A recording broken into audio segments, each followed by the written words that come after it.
खासकर उस दौर में जबकि महात्मा गांधी की हत्या हो गई थी और उसके बाद किस तरह से राष्ट्रीय स्वयंसेवक संघ आरएसएस को बैन किया था सरदार पटेल ने, यानी जिनकी विरासत को बीजेपी और आरएसएस इतना बढ़ चढ़कर उन्हें हिंदुत्व के नायक के तौर पर पेश कर रहे हैं, दरअसल उसी संस्था को गृह मंत्री रहते हुए सरदार पटेल ने बैन किया। तो सबसे पहले हिंदू राष्ट्र का, हिंदू राज का ये पूरा जो सपना है बीजेपी आरएसएस का, उसके बारे में क्या विचार थे सरदार पटेल के, ये जरा देख लेते हैं।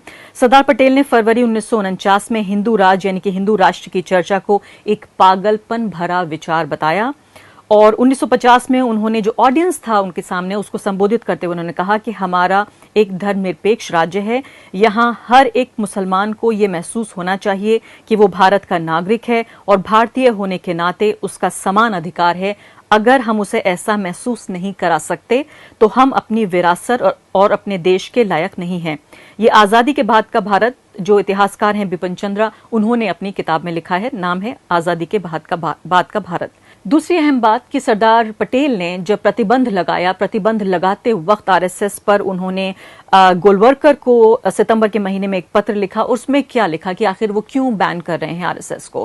बहुत ध्यान से सुनिए पूरे बयान को। आरएसएस के भाषण सांप्रदायिक उत्तेजना से भरे हुए होते हैं। देश को इस जहर का अंतिम नतीजा महात्मा गांधी की बेशकीमती जिंदगी की शहादत के तौर पर भुगतना पड़ा है। इस देश की सरकार और यहाँ के लोगों के मन में आरएसएस के प्रति रत्ती भर भी सहानुभूति नहीं है।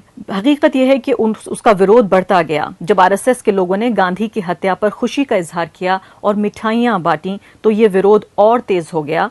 इन परिस्थितियों में सरकार के पास आरएसएस पर कार्रवाई करने के अलावा और कोई चारा नहीं था। और आप ये सोचिए कि ये बैन, जो प्रतिबंध था, वो भी तब हटा जबकि आरएसएस ने एक रिटन अंडरटेकिंग दिया कि वो किस तरह से किसी भी राजनीतिक गतिविधि में हिस्सा नहीं लेगी, पूरे तरीके से कल्चरल जो है ऑर्गेनाइजेशन बन के रहेगी।